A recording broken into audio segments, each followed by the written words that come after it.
ባሏ ሙሉ በሙሉ ይተማመንባታል፣ የሚጎልበትም ነገር የለም ይላል ምሳሌ 31:11 ነው። እዚህ ጋር በጣም የገረመኝ ሙሉ በሙሉ ይተማመንባታል ይላልና አንድ ሰው ላይ ልባችንን ሙሉ በሙሉ ለማሳረፍ ለማመን የአንድ ቀን ተግባር አንድ ቃል በቂ አይደለም። የብዙ ቀናቶች የህይወት ምስክርነት ነው ልባችንን ሙሉ በሙሉ እዛ ሰው ላይ ሊያሳርፍልን የሚችለው። ከኛ ጋር ያለው ምልልስ ከኛ ጋር ያለው ህይወት ብቻ ራሱ በቂ አይደለም። ከሌሎች ሰዎች ጋር ያለው ምልልስ አስተዋጽኦ አለው። በሀገራችን አባባል ራሱ ጓደኛ ሲታማ ለእኔ ብለህ ስማ ይባላል አይደል?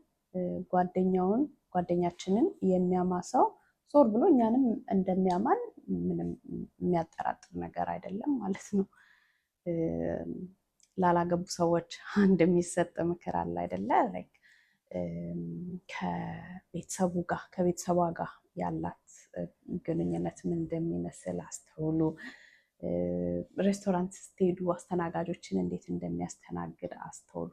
ማለት እንዴት እንደሚያናግር፣ እንዴት ትሪት እንደሚያደርግ አስተውሉ። እንዴት ትሪት እንደምታደርግ አስተውሉ ይባላል። ምክንያቱም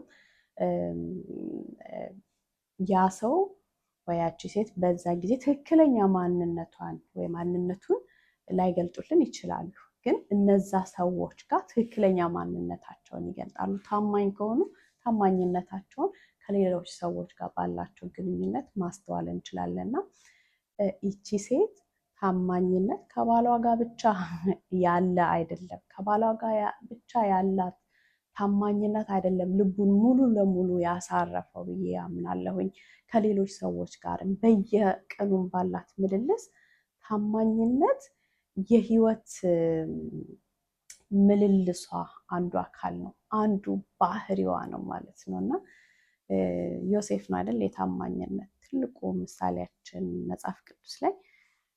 ዮሴፍ ለጴጢፋራ ታማኝ የሆነው ጴጢፋራ በሌለበት ነው እና ለጴጢፋራ ታማኝ የመሆኑ ትልቁ ምክንያት ዮሴፍ እግዚአብሔርን መፍራቱ ነው። እግዚአብሔርን እንዴት በድላለሁ ነው ያለው።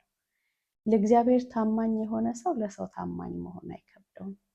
እና ስለዚህ ሴት እዚሁ ክፍል ላይ ሲናገር እግዚአብሔርን የምትፈራ ሴት ይላል አይደለ? እግዚአብሔርን መፍራቷን ይመሰክርላታል። እና ይቺ ሴት የታማኝነት ባህሪ እንደዚህ ልታሳይ የቻለችው ሙሉ ለሙሉ የባሏ ልብ እስኪያርፍባት ድረስ እግዚአብሔርን መፍራት ስላላት ነው።